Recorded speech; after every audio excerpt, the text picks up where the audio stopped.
Chapter 4 पुराने ज़माने की तरकीबें। पुराने ज़माने के पंडित लोगों को हिप्नोटाइज यानी कि सम्मोहित करके उन्हें कहते थे कि ऊपर वाला उन्हें दर्शन देने आ रहा है और अब उनकी तबीयत बिल्कुल ठीक हो जाएगी। कुछ अजीबो गरीब तरीके भी अपनाए जाते थे, जैसे कि छिपकली को मारकर उसे चांदनी रात में चांद के नीचे रखो और कहते हैं कि इन अतरंगी चीज़ों को करने से कई लोगों की खराब सेहत में सुधार भी आ गया। इन सारी हीलिंग्स में दरअसल क्या हुआ? इन सभी लोगों के सबकॉन्शियस माइंड ने कमाल दिखाया और ये ठीक हो गए। यानी कि असली हीलर पंडित या छिपकली नहीं, इनका विश्वास था। इनके विश्वास ने सबकॉन्शियस माइंड को काम पर लगाया और ये बिल्कुल ठीक हो गए। जब भी आप कुछ पाना चाहते हैं तो उसे अपने दिमाग में इस तरह उतारिए मानो वो चीज़ आपकी हो चुकी है, अभी दिख नहीं रही है, मगर आपकी मनोकामना पूरी हो चुकी है। बाहरी दुनिया में किसी भी रियलिटी को पैदा करने के लिए पहले उसे अपने दिमाग में सच मानना पड़ता है। जैसे आपका हाथ आपको दिखता है, वो सच में है, उसी तरह आपके थॉट्स, आपके आइडियाज़ बिल्कुल रियल हैं, वो काल्पनिक नहीं हैं, वो भी सच में हैं। जब आप ज़मीन के अंदर बीज बोते हैं तो आपको पता होता है कि कुछ दिन बाद पौधा निकलेगा, पेड़ बनेगा। बिल्कुल उसी तरह फेथ यानी कि विश्वास एक बहुत ही ताकतवर चीज़ होती है। कहते हैं कि जब कुछ नेत्रहीन लोग यीशु मसीह के पास अपनी समस्या लेकर जाते थे तो भगवान ने उनकी आंखों पर हाथ रखकर कहा, तुम्हारा विश्वास तुम्हें ठीक कर रहा है। यानी कि हर इंसान कितना विश्वास करता है, कितना नहीं, ये उसकी खुद की मर्जी होती है।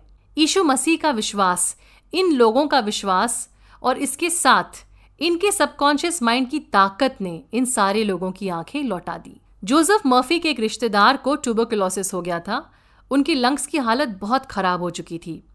बेटे ने अपने पिता को ठीक करने का फैसला किया। बेटे ने अपने पिता से कहा कि उसकी मुलाकात एक बहुत ही ज्ञानी इंसान से हुई जिसने उन्हें जीसस के असली क्रॉस से निकला एक टुकड़ा दिया है। बाप ने झपट कर उस लकड़ी के टुकड़े को सीने से लगा लिया। दरअसल बेटे ने चलते फिरते लकड़ी का टुकड़ा लिया था और फिर एक जूला की मदद से उसको एक आकार दे दिया था। बेटे ने अपने पिता से कहा कि रात को सोने से पहले आप इसे सीने से लगाइए और जीसस को याद कीजिए। पिता ने ऐसा ही किया और फिर बिल्कुल ठीक भी हो गए। पिता को सच का कभी पता नहीं चल पाया, पता चलता तो शायद फिर से बीमार पड़ जाते। तो अभी तक हम 2 बातें समझ चुके हैं। हमारे दिमाग के 2 पहलू हैं, कॉन्शियस माइंड और सबकॉन्शियस माइंड।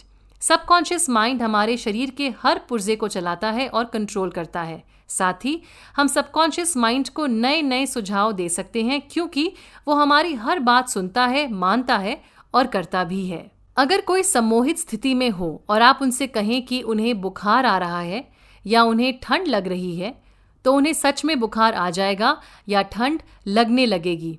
इसका सारांश ये हुआ कि बीमारी अगर हमारे सबकॉन्शियस माइंड से जुड़ी हुई है तो हमारे सबकॉन्शियस माइंड में ठीक भी हो सकती हैं। प्रकृति जीवन संभालने की हमेशा कोशिश करती है। कभी अगर शेव करते समय आपको चोट लग जाए तो वो चोट अपने आप सूख कर ठीक भी हो जाती है। सबकॉन्शियस माइंड हर वक्त जीवन की सुरक्षा करने की कोशिश करता है। साइकेट्रिस्ट हो, साइकोलॉजिस्ट, पंडित हो या फिर डॉक्टर, हर कोई सबकॉन्शियस माइंड के ताकत से ही इलाज कर रहा है। इलाज करने का तरीका अलग अलग हो सकता है, मगर इलाज करने वाला सबकॉन्शियस माइंड ही है।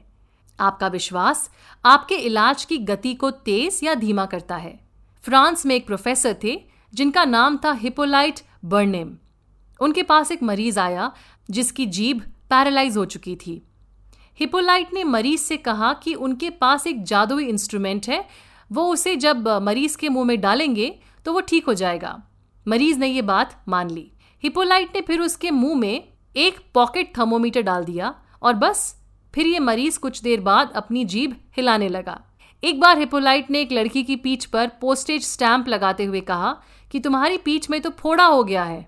कुछ दिन बाद इस लड़की को ठीक उसी जगह फोड़ा हो गया। यानी कि आप किसी के शरीर में बदलाव ला सकते हैं अगर आप उनके सबकॉन्शियस माइंड में किसी तरह का भी सुझाव डाल दें। एक बार अपनी रिसर्च स्टडी के दौरान एक डॉक्टर ने अपने पेशेंट को हिप्नोटाइज करके पेशेंट के दोनों हाथों में उनका नाम लिख दिया। फिर इस डॉक्टर ने पेशेंट से कहा कि आज शाम 4 बजे तुम्हें नींद आ जाएगी और जब तुम सो जाओगे तब तुम्हारे हाथ जहां तुम्हारा नाम लिखा हुआ है वहां से खून निकलेगा। बस फिर उसी दिन शाम 4 बजे ये शख्स सो गए और इनके हाथों पे लिखे नाम के ऊपर हल्की खून की बूंदें पाई गईं। इसीलिए जब आप किसी और के लिए कोई प्रार्थना करें तो याद रखें कि उनके सबकॉन्शियस माइंड तक आप अपना विश्वास भेज सकते हैं और ऐसा करने पर बेहतरीन नतीजे देख भी सकते हैं।